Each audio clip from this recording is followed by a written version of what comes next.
kan jadi galau. Alfonso tidak terkejut, tetapi player-player Portugis awalnya ketika dia sampai ke Tanjung Harapan, Afrika Selatan, mereka terkejut karena mereka menemukan banyak sekali orang-orang berkulit coklat. Ketika ditanya, kamu orang mana? Kami orang Jawa.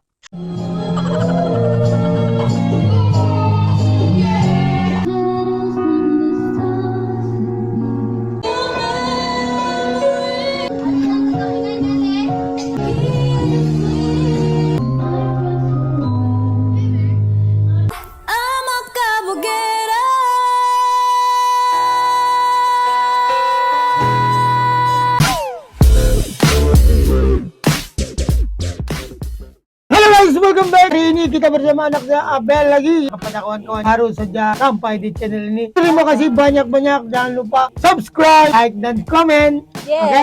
Terima kasih banyak-banyak. Kepada kawan-kawan gaming, ada satu sama kamu, ini bukan sponsor ya. Kamu download Mortal Kombat 5. Listen to me, Rue. Dia punya Venice grafik did not cantik, dia go down punya like that. shooting game itu. Ini yang sikit-sikit yang kamu nampak sekarang itu saya sendiri main. Itu saya first time main, tapi kamu tengok, boleh kan? Saya menembak begitu halus. Lagi pun kalau kamu pergi story mode dia boleh. Dia ada jalan cerita macam kamu nonton movie tapi sambil main game. Oke, Mortal Kombat 5 MC5. Dia support Android dan iOS. Penyusun begitu macam Abel tu. Boleh download yang Android user macam saya. Boleh download. Okay, back to the topic. Hari ini kita buat reaction video. Ini request ya. Terima kasih banyak-banyak. Ini adalah sejarah Nusantara yang disembunyikan. Disembunyikan. Apa salah disembunyikan? Oh ya. Sebab disekretkan. Tidak tahu saja. Disembunyikan. Mungkin ada sebab-sebab dia. Jadi kita mau tahu apa itu. Dan ini adalah di channel Guru Gambel. Biasanya begini punya cerita-cerita yang memakan masa ya guys. So kamu duduk bagus-bagus. Relax. Pasang earphone. Oke. Dan kita tengok video nih.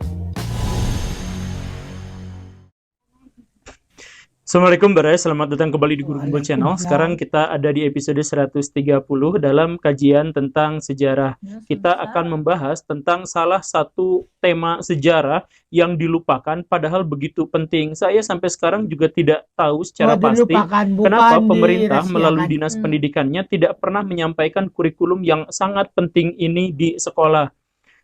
Tema ini adalah salah satu tema dari requestan Baraya di bawah karena banyak sekali yang meminta saya untuk bahas tema-tema sejarah.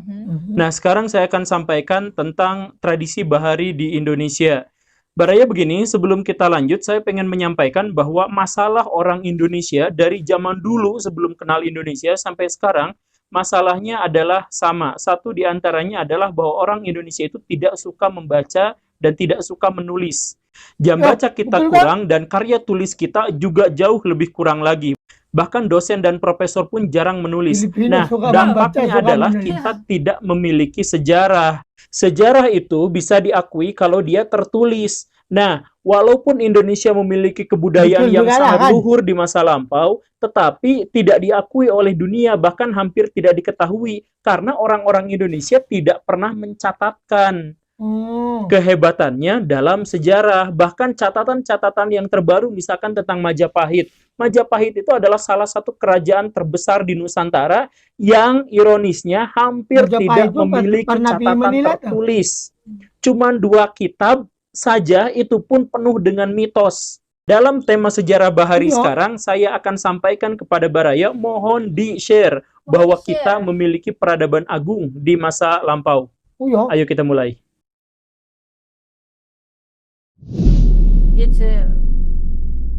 Guru Gambel. Baraya, kalau Baraya pernah bersekolah, tentu saja ya, Baraya pasti akan menemukan bahwa di pelajaran sejarah itu dikatakan bahwa orang Indonesia memasuki zaman sejarah di era Kerajaan Kutai, yaitu ketika adanya hubungan dagang antara India dan Cina yang melalui Selat Malaka, sehingga di situ bermunculanlah kerajaan-kerajaan bermotif Hinduisme.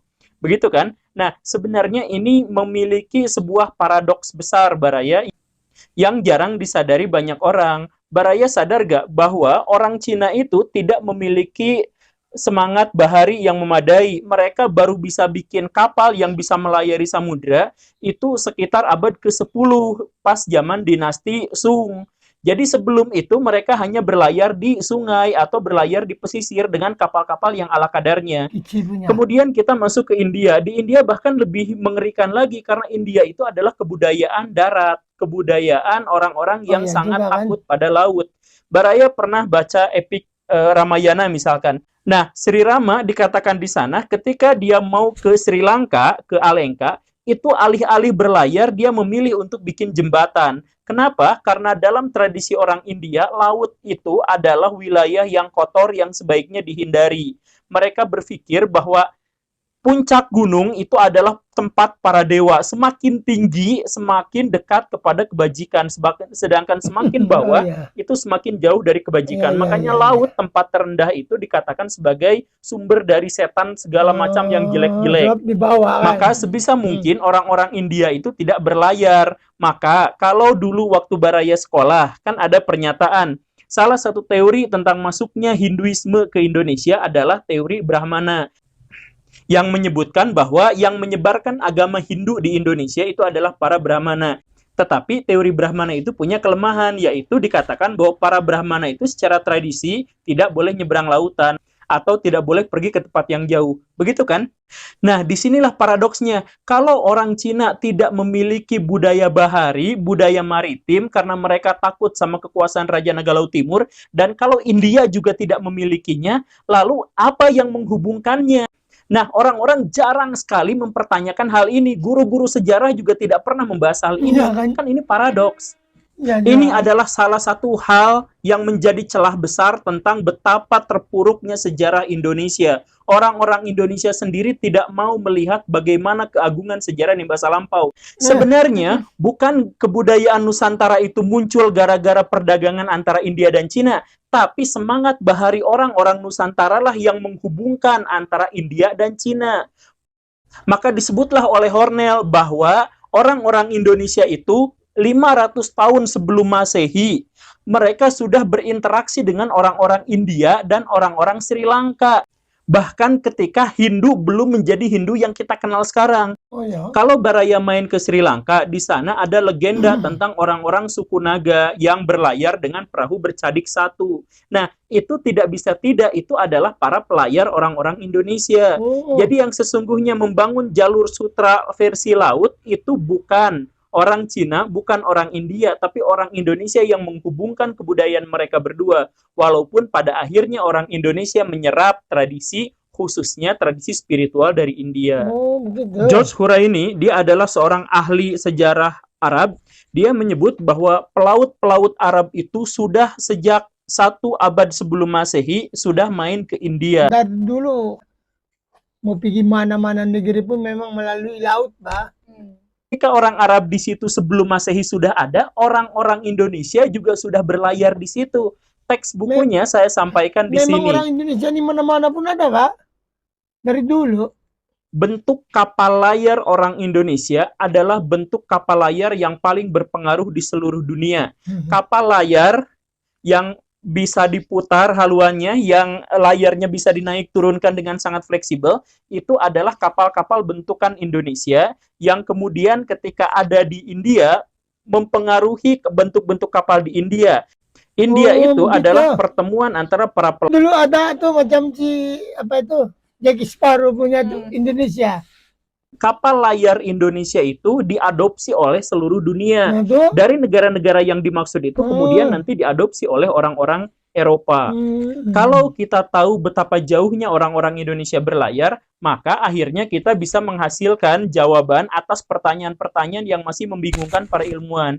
Misalkan, pertanyaan yang simpel tapi bikin ilmuwan pusing itu apa? Kenapa ikan mujair ada di Indonesia? Itu bingung. Kan ikan mujair itu ikan air tawar, dia nggak bisa nyebrang di laut. Kenyataannya ikan mujair itu seharusnya hanya ada di Afrika.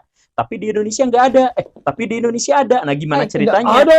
Kalau kita sepakati bahwa Indonesia memang sudah pernah berlayar ke sana, maka ikan mujair yang ada di Indonesia sudah Dari tidak sana, lagi dari menjadi bawah, misteri. kan? Demikian pun dengan penelitian Robert Dick, yang menyebut bahwa sabang saning jagung dan beberapa tanaman lain itu sebenarnya disebarkan ke seluruh dunia oleh orang-orang Indonesia, khususnya pelaut-pelaut Indonesia.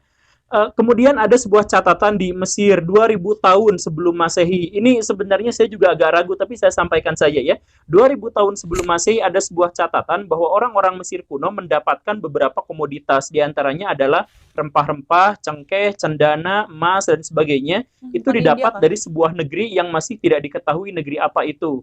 Sampai Giorgio Rempah-rempah Buccellati itu. menemukan Jam India bahwa mah. di Mesopotamia ada sebuah kendi kuno yang di dalamnya ada fosil cengkeh.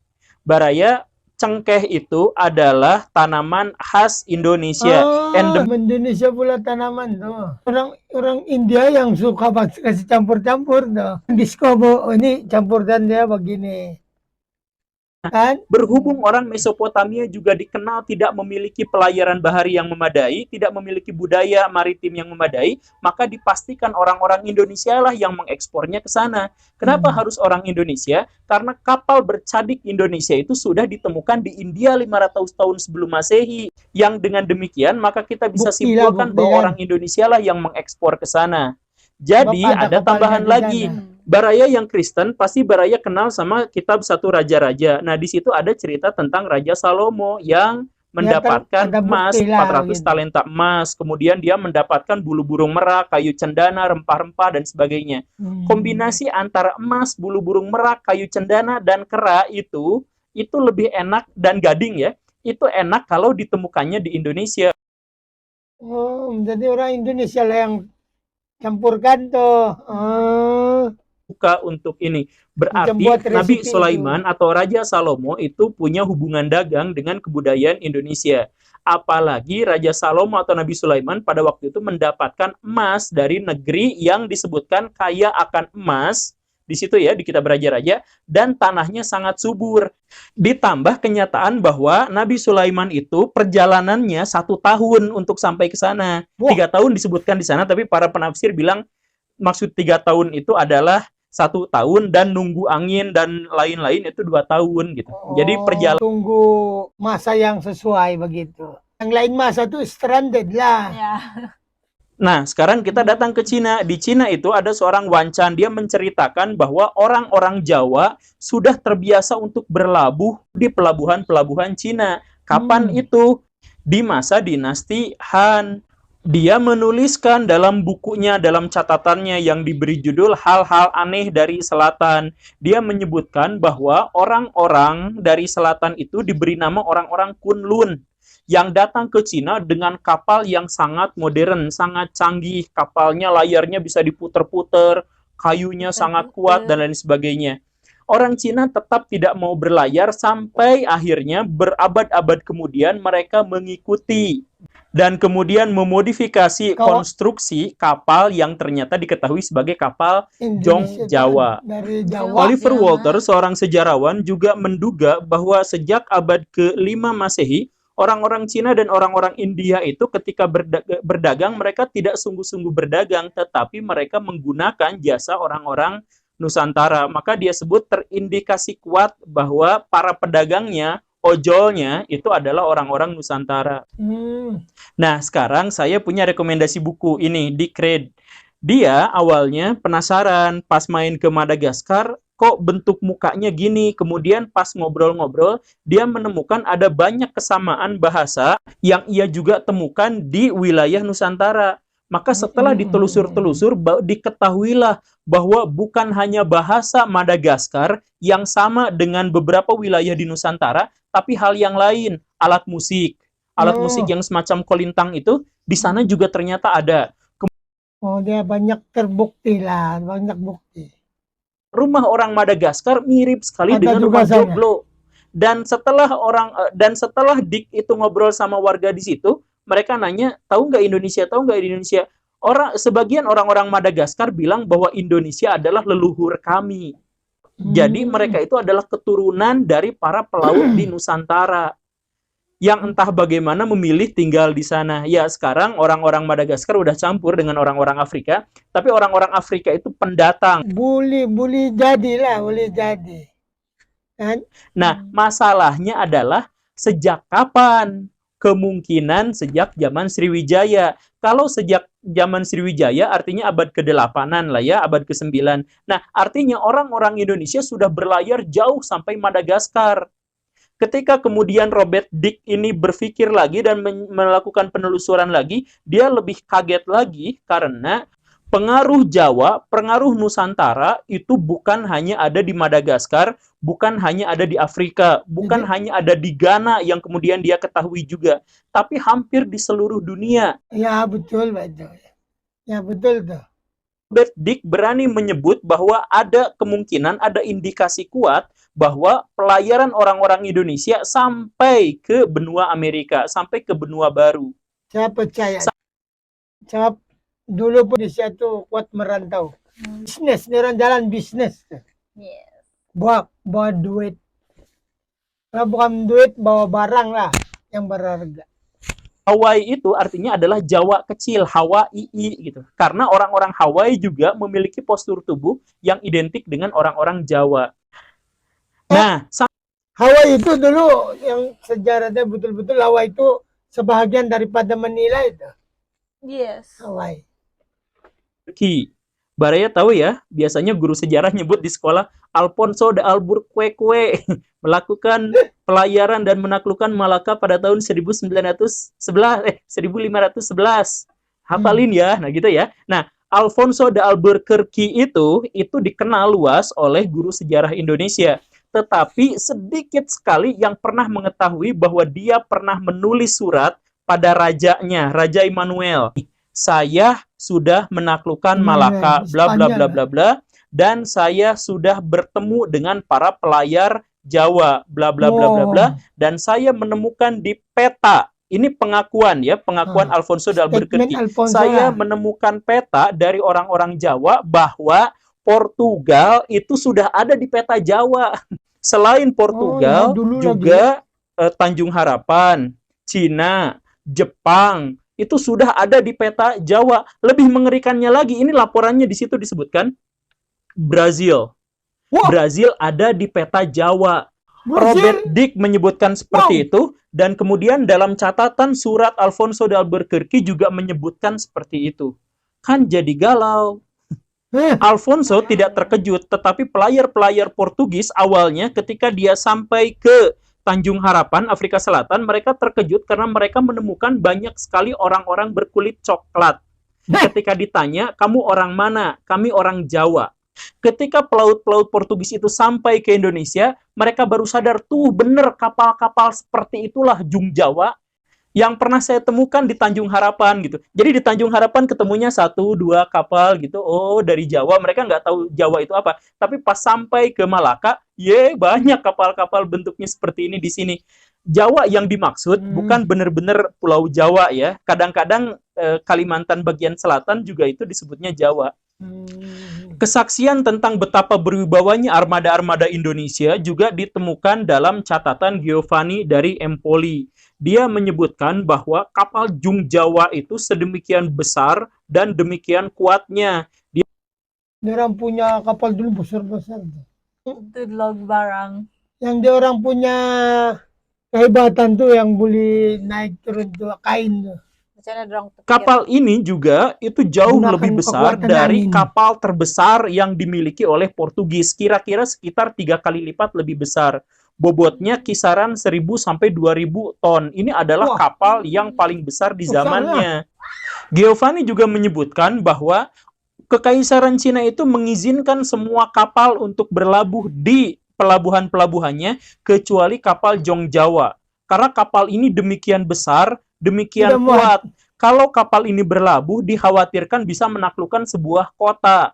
Bahkan satu kapal Jong Jawa itu bisa menghabisi 20 kapal Jong Cina sekaligus. Nah, tuh kapalnya sedemikian besar, itu ada kabar juga bahwa kapal itu dibuatnya di Semarang, bukan di Cina. Kenapa Gila, orang-orang gila. Indonesia memiliki tradisi berlayar yang luar biasa seperti itu? Karena Indonesia itu berbentuk kepulauan, maka kita tidak akan menemukan wilayah yang lain yang memiliki tradisi berlayar yang sebaik Indonesia. Kan Indonesia itu untuk datang dari satu pulau ke pulau yang lain juga harus berlayar. Kemudian ini tempat latihan yang enak. Mau ke tempat badai ada, yang daerah badai kayak selatan Jawa gitu kan banyak badai gitu ya.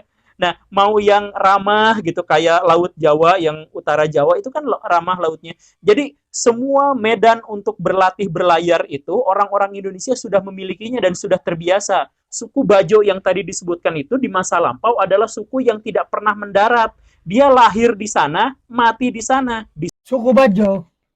Bajau lebih tuan. Ya, Bajau. Habis Bajau laut memang tinggal di laut. Untuk berinteraksi dengan suku-suku lain.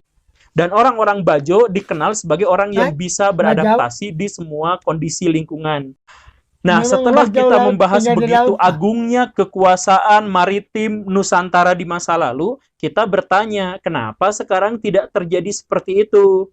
Para sejarawan kemudian menemukan ada 3 alasan. Alasan yang pertama adalah orang-orang Demak khususnya ketika dikalahkan oleh armada Portugis di Malaka, kan waktu serangan Adipati Yunus itu ya, yang gagal itu, mereka sadar bahwa kapal-kapal Portugis itu bisa menang karena kecil. Jadi karena kecil, mereka lebih fleksibel. Sejak saat itu, katanya, orang-orang Demak mengecilkan kapal-kapalnya sampai 10 kali lebih kecil. Dari sekitar 1.000 sampai 2.000 ton, berubah menjadi sekitar 100 ton. Begitu. Kemudian, itu belum berakhir. Di masa Amangkurat I, itu Raja Jawa yang maaf ya agak diktator. Dia itu untuk menahan terjadinya pemberontakan atau untuk menghindarkan terjadinya pemberontakan, dia mengharamkan adanya pembuatan kapal-kapal di pesisir utara Jawa. Nah, akhirnya kapal-kapal Indonesia menjadi menyusut lagi. Jadi sekitar 50 ton. Kecil banget ya. Nah, sesudah itu datanglah VOC. VOC juga khawatir. Maka VOC mengeluarkan sebuah kebijakan larangan orang-orang Jawa untuk bikin kapal di atas 50 ton. Jadilah sejak saat itu orang-orang Jawa hanya bisa bikin odong-odong. Tapi saya akan menambah catatan tragisnya Baraya di sini. Jadi sisa-sisa kejayaan orang Indonesia dalam berlayar itu ditemukan di Makassar. Orang-orang Makassar itu terkenal dengan kapal pinisinya. Sejak tahun 1700-an mereka datang ke Australia untuk ngambil teripang dari orang-orang aborigin. Nah, ini pentingnya. Orang-orang Makassar itu ketika datang ke suku aborigin, mereka tidak menjajah. Mereka membutuhkan teripang untuk dijual ke Cina. Orang Cina buat obat kuat ya. Nah, tetapi teripang itu diambil dengan cara barter. Orang-orang aborigin itu adalah orang-orang yang belum bisa baca tulis. Bahkan mereka masih hidup di zaman batu. Mereka belum mengenal logam sama sekali. Kalau orang Makassar mau, orang Makassar itu bisa mengalahkan dan menjajah orang-orang aborigin. Tetapi kenyataannya adalah orang Makassar kekeh pengennya jual beli. Ketika orang aborigin tidak kenal uang, orang Makassar akhirnya ya udah kita barter. Maka orang-orang Makassar itu dikenal dengan sangat baik di aborigin. Orang-orang aborigin itu kalau disebut kata Makassan gitu, mereka tuh senang sekali. Makassan, oh Makassan gitu. Karena orang-orang aborigin itu punya keindahan masa lampau ketika mereka berhubungan dagang dengan orang-orang Makassar. Jadi setiap menjelang musim hujan, orang-orang Makassar itu biasanya datang ngambil teripang dari orang-orang aborigin. Tapi mereka tidak ngambil, tidak mencuri. Mereka tolong kumpulkan, kemudian barter. Kadang-kadang ngasih beras, ngasih pisau, ngasih senapan, ngasih alkohol, ngasih candu gitu ya buat wudhu, dan lain sebagainya. Pokoknya mah barter. Nah, ini terjadi selama 1,5 abad. Jadi hubungan antara orang Makassar dengan orang aborigin itu sangat akrab. Bahkan orang aborigin banyak yang ikut ke Makassar, orang Makassar banyak yang tinggal di suku aborigin untuk mengajarkan kepada mereka bagaimana beternak mutiara gitu. Dan walaupun mereka terpisah ribuan kilometer, tapi setiap mau musim hujan, orang-orang aborigin pasti nunggu di pesisir pantai di sekitar Darwin itu, pesisir pantai, dan mereka sudah menyiapkan bertonton teripang gitu. Nah, ketika orang Makassar datang, terjadilah transaksi. Itu adalah masa-masa yang paling indah untuk suku aborigin sebelum negara api menyerang. Tahun 1900-an, kan Australia itu dikuasai oleh orang-orang kulit putih. pada waktu itu dikenakanlah pajak cukai. Jadi ketika orang Makassar mau datang ke suku aborigin, di tengah jalan dicegat, balik lagi. Kalau kamu nggak mau bayar pajak, balik lagi. Akhirnya orang-orang Makassar itu pun balik lagi. Jadi pada suatu kali di masa lampau, orang-orang aborigin pas menjelang musim hujan, mereka sudah berderet di pantai, membawa teripang begitu banyak, mereka nunggu, tetapi selama berhari-hari mereka tidak menemukan orang Makassar. Sampai akhirnya mereka menerima kabar bahwa orang-orang Makassar tidak akan kembali lagi karena sudah dihalangi oleh orang-orang kulit putih. Itu sampai kepala sukunya itu banyak yang nangis, berderet itu di pantai pada nangis itu. Mereka masih menunggu lagi sampai beberapa hari, berharap ada orang Makassar yang berhasil lolos aja masuk, setidaknya untuk mengucapkan kalimat perpisahan gitu. Apa hak orang-orang Belanda itu? Belanda itu maksudnya orang kulit putih. Sampai menghalangi hubungan dagang antara kami dengan orang-orang Makassar gitu. Jadi itu adalah sebuah perpisahan yang sangat tragis. Dan kalau Baraya datang lagi ke wilayah Australia bagian utara, kemudian ngobrol sama orang aborigin, maka Baraya pasti akan kenal bahwa di sana banyak sekali jejak-jejak peninggalan orang Makassar dalam bentuk nyanyian, tarian, legenda, dan bukan hanya buat aborigin, tapi itu juga adalah akhir tragis bagi budaya maritim di Indonesia. Sejak Indonesia dijajah, kita tidak lagi memiliki budaya untuk melaut. Jadi kalau penjajahan itu merugikan, maka salah satu yang paling merugikan di antara dampak penjajahan adalah kita tidak lagi memiliki tradisi untuk berlayar. Oke, Baraya, itu saja. Saya harap video ini di-share karena ini adalah bagian dari tradisi masa lalu kita. Di channel Guru Gambo. Nah, dalam 24 menit kita dapat tahu dari mula sampai habis cerita. Iya, tapi sedih lah kan penghabisan dia jadi begitu. Dihalang oleh orang putih pula. Tapi tidak apa. Yang penting kita punya tradisi, musik, peralatan, karena adab di sana. Jadi terkenal juga sampai sekarang kita punya tradisi Indonesia di sana. So guys, sampai sini dulu video ini. Ya, kita jumpa lagi di our next video. Peace. Ever since the day that you went away.